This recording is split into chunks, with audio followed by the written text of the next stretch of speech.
হজ একটা অনুভূতির সফর। খেয়াল করলে দেখবেন হজের জন্য আমরা যে কাজগুলি করি এগুলো প্রত্যেকটা অনুভূতি জাগরক করে। ইমাম ইবনুল কাইয়ুম রাহমাতুল্লাহি আলাইহি বলছেন, ইবাদতের প্রাণ হলো দুইটা জিনিস, একটা হচ্ছে শ্রদ্ধা আর একটা হচ্ছে ভালোবাসা। যদি কোনো ব্যক্তির ইবাদত থেকে শ্রদ্ধা অথবা ভালোবাসার যে কোনো একটা জিনিস ছুটে যায়, ওই ইবাদতে আর প্রাণ থাকে না। নিজেদের জীবন দিয়ে মিলায় নেন। নামাজের জন্য নামাজ পড়ছি, না পড়লে কেমন হবে, এই জন্য চিন্তা করি। লোকজন থাকলে আস্তে পড়ি, নিজে থাকলে জোরে পড়ি। যখন পরিবেশ হয় তখন না পড়লে হয় না, এক নামাজ প্রয়োজনে 3-4 বার পড়ি, যেহেতু লোককে দেখানো লাগবে। আর যেখানে লোক নাই সেখানে নামাজ পড়ি না। তাহলে আপনার শ্রদ্ধা এবং ভালোবাসার মিশ্রণ ঘটে নাই।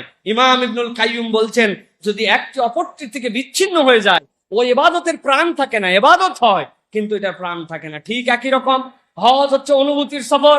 আপনার হৃদয় দিয়ে আপনাকে জাগরুক করতে হবে যে আমি কোন জায়গায় যাচ্ছি, কি ধরনের ইবাদত আমি করার জন্য যাচ্ছি। প্রিয় ভাইয়েরা, অনেক ক্ষেত্রে আমি বলি